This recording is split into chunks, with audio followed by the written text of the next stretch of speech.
Hey everyone, Chat Sematary is back. I'm your host, Deanna Chapman, and today I am joined by Drew Dietsch, and we are talking about a Frank Darabont short from 1984, The Woman in the Room. This was one I actually had on the list that I was going to do as a Patreon episode, but I was like, you know what? It's Frank Darabont. So Drew, here we are on the main feed with it. Yeah, and I mean, I'm glad that we're talking about it in that sense, because I think even though it's a short film, Frank Darabont's attachment to it and the history of it being the beginning of his love affair with adapting Stephen King, I think that lends it a little bit more importance than maybe some other short films or other kind of tertiary adaptations of Stephen King. Because I mean, this is Frank Darabont's first official writing credit, his first directing credit. This predates his work on stuff like Nightmare on Elm Street 3, or I believe he did some possibly uncredited rewrites on The Fly 2. So this really is like his first calling card in the world of filmmaking, and it clearly made an impression on not only regular viewers and people in the industry, but Stephen King himself. Has commented about Frank Darabont, he really got to what I think my work is about and did a great adaptation. And it's fascinating to me that The Woman in the Room as a story is the one that kicks it off, because with the exception of a nightmare sequence, there is nothing typically Stephen King supernatural here. It's just an extremely downer story about a son who is considering euthanizing his terminally ill mother. Yeah, quick question for you. Did you get a chance to read or reread the story? I have not. I know I must have read Night Shift at some point, because this was packaged together on a VHS called the Night Shift Collection. And I remember that VHS from my younger days at my video store. There was one video store that had it, and it was a much bigger. It was like, a supersized VHS box, which was clearly overcompensating because it was just two short films. But and renting it and checking it out. But I remember I've read The Boogeyman, which is part of that, and it's like, oh, well, those are both in Night Shift. But I couldn't recall The Woman in the Room short story, and I did not get a chance to reread it before we did this short. Okay, so I actually went through and reread both quickly this morning before we hopped on this call here, and The Woman in the Room is the last story in the Night Shift collection that I have anyway. I think there's like another edition that has an extra story or two, and it differs not a lot, but in the story you have the son who is kind of going back and forth more so with the doctor. And in this short, what I noticed was he kind of just went to work and was talking to this guy who was in jail, and he was sort of working through like, oh, have you killed people? And, what was that like kind of thing, which I think worked. And that scene alone, it made me realize why Frank Darabont ended up doing Shawshank and Green Mile. I was like, oh, he likes the prison stories. Yeah, clearly he likes prisoners. There is our main character, Johnny, the son, is a defense lawyer, and he goes to a consultation with one of his clients, who's only ever named as the prisoner, played by Brian Libby. And this is one of those things that I love about being a follower of film and stuff, is like, is Brian Libby shows up, and it's like, oh yeah, he's pretty much in every Frank Darabont movie. Yep. Like it's so fun to see when a filmmaker and an actor continue to collaborate, and especially someone like Brian Libby, who it's like, well, it's not like Tim Burton and Johnny Depp type stuff where it's like, oh, well, he's always going to star in my movies, yada yada. It's like, no, he's just a really good character actor that can embody these particular roles that Frank Darabont does. Like he's in The Mist as biker. Yeah. And it's like, yeah, he's perfect to be biker. Like, and it's, And he's a sheriff, I think, in Green Mile. Yep. And I know I can't remember exactly where, but he's in Shawshank Redemption. Yeah. Probably one of the other prisoners, honestly. Yeah. I mean, it's quite the cavalcade of prisoners in that cast, but that scene and that sequence, it's also very clear to see, like, well, yeah, Brian Libby is like the most kind of charismatic actor in the short, and that's, he's perfect for this role in which Johnny is telling the prisoner, like, my mom is ill and, I don't know what to do. And we had this particular operation that was supposed to help take the pain away, but it hasn't. And then the prisoner's like, oh yeah, this thing, I know what that is. Like, and they said it was going to take away the pain and it didn't. Yeah. And so Johnny's, kind of feeling out. It's like, well, what is it like to kill somebody? Because it's clear that he's considering killing his mother. And yeah, I mean, it's not a fun time of watch. No. It's an extremely quiet, sad kind of story.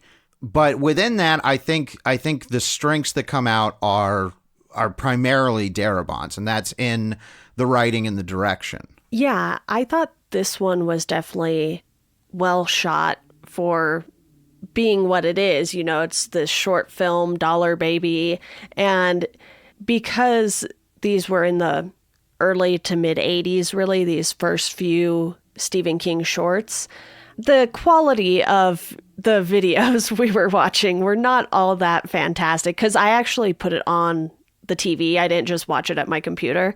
So when you blow it up that big, it gets pretty pixelated. But I thought with this one in particular, the audio was way more clear. It just had these sort of framings that you've come to expect from Frank Darabont stuff, which was nice to see that so early on in his work. And, it didn't feel like it was next to no budget necessarily. Sure, he changed things around so there aren't really all that many people in the hospital like there are in the short story.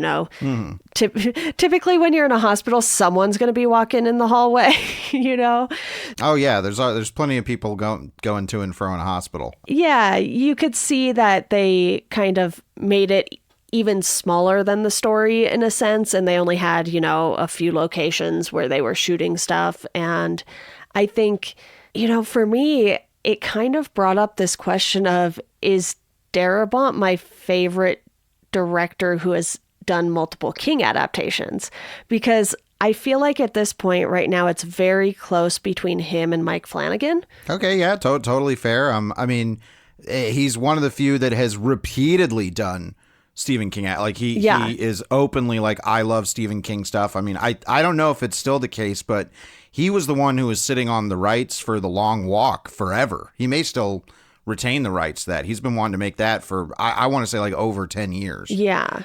So it's clear that he has an attachment and a love and a very strong personal relationship with Stephen King and his material. And that's why I like, even though The Woman in the Room would not be the story I would jump at to adapt or something, right, it's clear that it was something that spoke to Darabont. And I have to believe that the story itself has some root in Stephen King's own experience, possibly with his mother or another family member, falling terminally ill, and just an overall feeling of, it's like, yeah, when we see our loved ones in pain, especially towards what seems to be the end of their life, like, is it okay to end their suffering? And what I like about the story as depicted in the short film is that at first it seems like Johnny is going to surreptitiously euthanize his mother. Like, she seems to have like she just has general like movie sickness. Like, they just say cancer, and it's like, well, I guess that means she's extremely forgetful and just weak, and she has bandages on her neck and stuff like that. It's like, sure, whatever, she's movie sick. But at first, when he originally visits her and brings the pills from home that he will use to euthanize her, I first thought, it's like, oh, he's going to just do it and she's not going to know about it. And he's, it's going to, and I was like, oh, that's very dark and very difficult. But I like that when that actually resolves, there is an unspoken understanding between him and his mother that she's choosing to do this as well. They don't ever outright say it, but the way they communicate and the way the kind of final moments between them go down, it's like, okay, she's okaying this.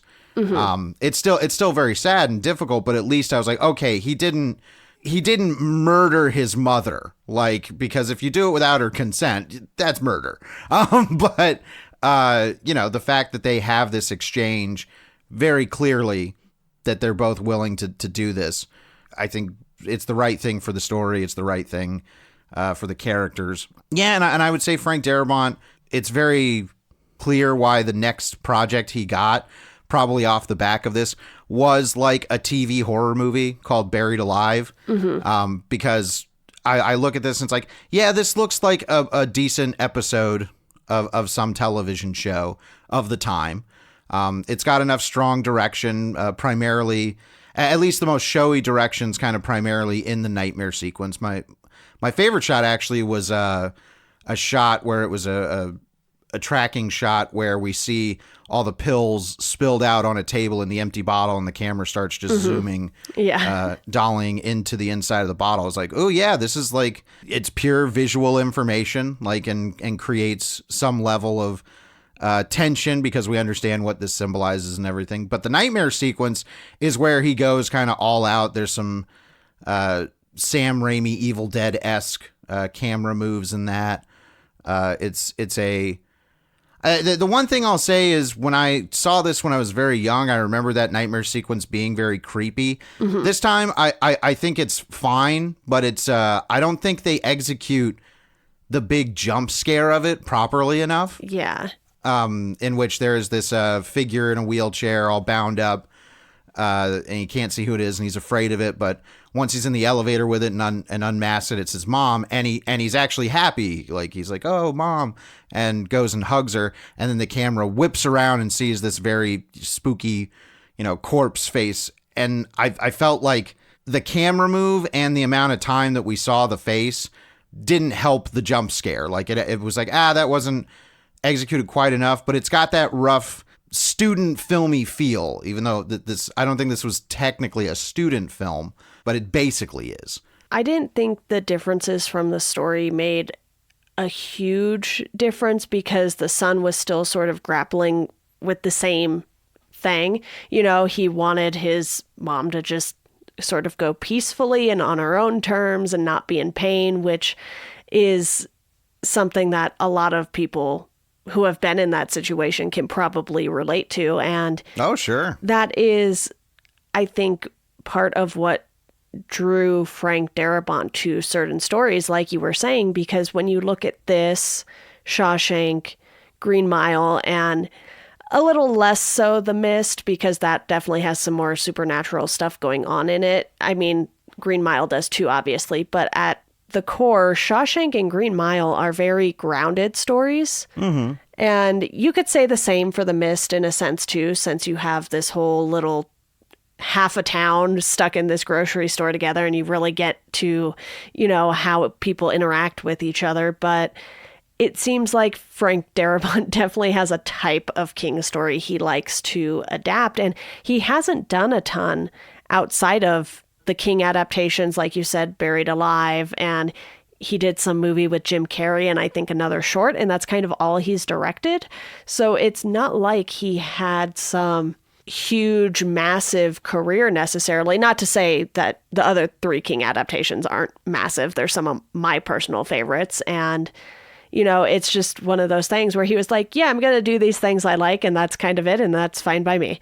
Yeah, I mean, there's certainly, we could just talk about Frank Darabont because he's a fascinating and cantankerous figure. And most notably, I think his career got, I won't say derailed, but certainly put in a particular place when he was the original, I want to say, showrunner on the first season of The Walking Dead. I think he was the showrunner. I know he directed stuff, and then he left that production after the first season and had been, I think, still, I mean, it may have just gotten settled recently, was in a huge lawsuit with AMC about that. And it's gone on for, I mean, The Walking Dead's on like what, season like 10 now? So it's been going on throughout the entire run of the show after he left. And so I think that lawsuit, just consumed him so much where it was like, well, there's not a whole lot he's able to do. And a lot of people are kind of worried about working with him after, leaving this extremely popular show and suing a big network and stuff. I mean, he did a short mini series, which I think was supposed to be a mini series, but might have been trying to be a show, called Mob City. I never saw it. Okay. But yeah, I mean, Darabont is an incredibly magnetic figure if you ever see him in interviews talking about film and Stephen King and stuff like that. It's clear that he has a genuine nerdy passion about this stuff, and he really and he extremely respects it. He never looks down on the material. If anything, he looks up to it more than maybe a lot of other people do. You know, like The Mist, for example, was a passion project. He was like, I've been trying to get this made forever. And most people would probably just look at it as like, oh, this is some cheesy B movie, you know, monster thing. But he saw what the story's really about and what King was trying to get out of it and talk about it and stuff. So as that relates to The Woman in the Room, it's very clear that he takes this stuff so seriously to the point that I know Stephen King has commented about this short film being like, yeah, like this was one of the best adaptations I had ever seen of my work up to that point. And it was clear that it was somebody that got what I was going for in the story and didn't just see the kind of exploitative horror elements of it, which even with, you know, good King adaptations from that era, that's what it was all about. It was like, Stephen King's the horror guy. We got to do horror stuff. That's it. Like nobody back in, you know, 1984 would have considered doing something like The Shawshank Redemption as a Stephen King adaptation, because it's like, oh, but it's not horror. It's not Carrie. It's not The Shining. It's not Cujo. It's, you know, it's not these big horror exploitation things that we can get people to come to based on that. Who's going to come see a melodrama by Stephen King at that point? But Darabont saw it. Like, Darabont was very much about the characters. And I know in interviews he's talked about it. It's like, yeah, you know, Stephen King's known for these big horror premises, but the thing that's always attracted Darabont are the characters. And Woman in the Room is a very character-focused story. It's not a big premise thing. So it's interesting to see this be not just the kickoff to his relationship with Stephen King, but the kickoff to his career in filmmaking and storytelling through film. Yeah, it's funny because I'm pretty sure I gave both Shawshank and Green Mile 5 stars, and I didn't do that for too many other adaptations. Maybe upon rewatch, some of the 4 and 4.5s would get bumped up to 5s. But for me, it's funny because it's like some of my favorite King adaptations aren't the ones that are horror driven. Like you were saying, it's like, I love Stand By Me, and Rob Reiner, one of the other few people who's directed multiple King adaptations, because he also did Misery. And, you know, Mick Garris definitely takes the cake, but his are mostly TV based, or, you know, I don't know if Riding the Bullet got a theatrical release. I think it might have. Same with Sleepwalkers briefly, but... Oh yeah, Sleepwalkers definitely did. You know, Mick Garris, I think, is up there somewhere around 7 or 8 King adaptations. So you can definitely tell when people like Mick and Frank Darabont love the source material. And I think it shows in the work that they do. And, you know, obviously your mileage will vary probably with the Mick Garris stuff, as I think it does for most people. But it really is just fun to see what draws people to these King stories. And like you said earlier, The Woman in the Room, not the first story I'd think of adapting, but it works given what we know now about Frank Darabont and that lawsuit you were mentioning. He won $200 million, so he's doing fine. Yeah, he's doing okay. And I will say, like, I have always, even more so than The Mist, a movie I feel very strongly about, I have been dying to see an adaptation of The Long Walk. The Long Walk is one of my absolute favorite Stephen King stories. And I'm surprised because there was a time when it was getting bandied around when the Hunger Games, of course, kicked off and everybody was trying to get, you know, the new Hunger Games thing. You know, they were all adapting all these YA novels that were similarly, you know, future dystopia, you know, knocking people having to knock each other off, whatever. And it's like, man, Stephen King did it way before everybody else with The Long Walk. And Darabont, I know, I don't know if he eventually... They lapsed. They did lapse, okay. The rights did lapse, yeah, because in 2018, New Line Cinema announced that they were going to do an adaptation, and it's going to be Andre Overdahl. Oh, yes, the Scary Stories to Tell in the Dark guy, which is pretty good. Yeah, I don't know if I pronounced that right. Yeah, no, he did a movie called Troll Hunter, which is also very good. I mean, that's unfortunate that we'll never get to see Darabont's version because, I mean, he is all in about if it's bleak, if it's dark, if it's brutal.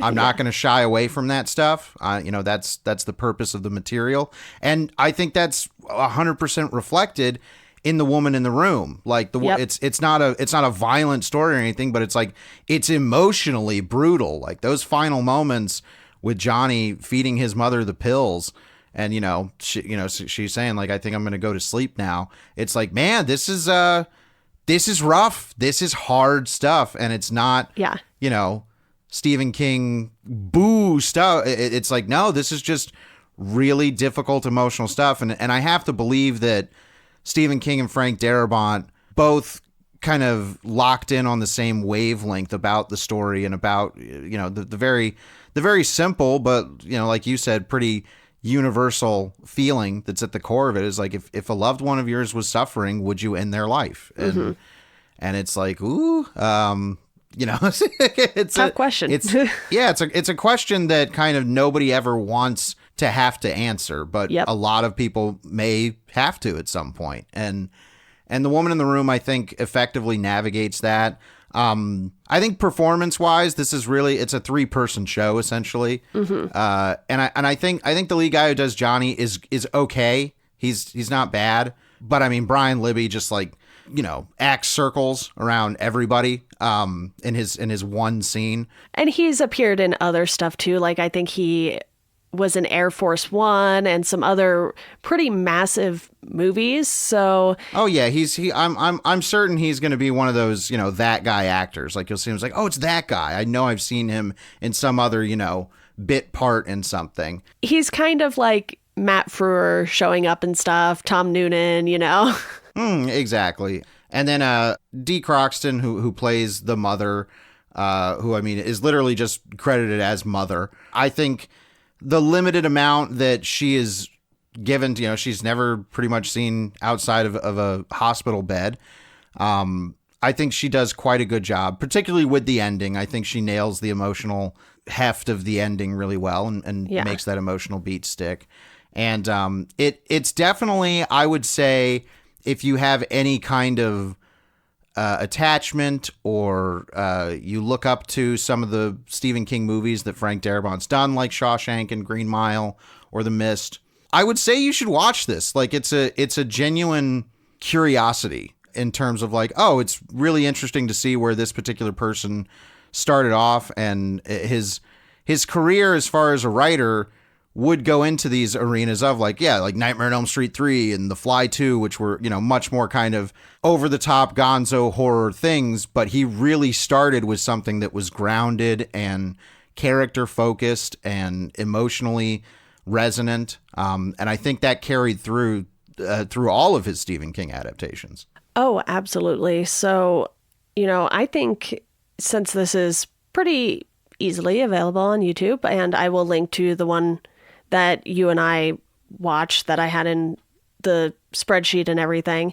Hopefully that will stay up for a bit and everyone else can watch it too. But Drew, I think I'm all set on this one. Do you have any final thoughts? The only thing I would say about the accessibility of this is there are a couple versions out there. This is a great example of don't believe that everything is going to be properly archived. The Night Shift collection, from my understanding, these things have never made their way past VHS. Right. They never made it to DVD. They were never, I don't know if there is source material, actual film prints that could be digitally scanned and archived. And that's a shame, particularly for Woman in the Room, where it's like, this is the foundation, the starting point for a figure who is intrinsically tied at this point to Stephen King. And so, like any copy you get out there is going to be of VHS quality because nobody ever has bothered to save them. And the longer it goes, the longer there's a great possibility that this could be lost to time. And that's a shame. Like, regardless of the quality of these shorts, it's a shame because, especially for this show, being about Stephen King as a sort of archival project, these things should be preserved and should be able to be made accessible because they're historically important. You know, if you don't know about the Dollar Baby Initiative, these were really the kickoff to that in a lot of ways. And I think that's important for Stephen King historians. I think it's important for genre history. I think it's important for film history. And so I hope one day that these things will be properly preserved. But for the time being, watch them while they're out there. Yeah, absolutely. And on that note, I am probably going to see if there's a way to download the YouTube one and just, keep it just in case. There you go. Just make sure someone has it.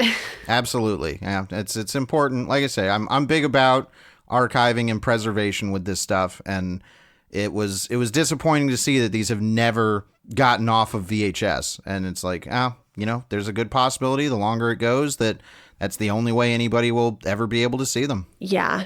And hopefully we don't lose too many of these things, because there are some things that have happened that I don't think there's any recordings of, like the Misery play, for instance. I don't think anyone ever did an actual recording of that.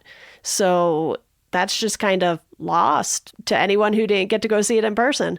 There's like all these dollar babies that are out there that who knows, I think there's one that's based off the Paranoid poem that was made that I've never seen, that I haven't looked for it as much in the past, but I big stuff, big studio movies and stuff, they're always going to be okay as far as preservation comes most of the time. But it's little things like this that, especially as artistic curiosities, that's like, yeah, I hope they don't get lost, or like the Lawnmower Man short or something like that, where it's like, hey, that's something that could very easily just be lost to time.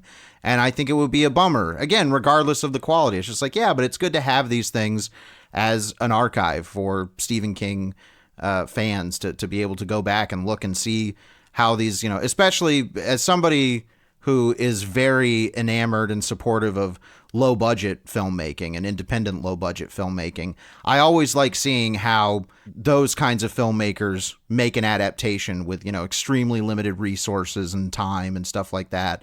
Oftentimes those create really, really promising pieces of art. And so I hope that our little bit just doing this will help get the word out there that it's like, hey, these things are worth keeping around. Yeah, exactly. Well, Drew, thank you so much for joining me. Oh, always a pleasure. Love it. And I know we've got another one to do that I think we're going to do as a special for all of your Patreon subscribers. Yeah, so if you want more content on some shorts and comics and other TV episodes, go sign up for the Patreon.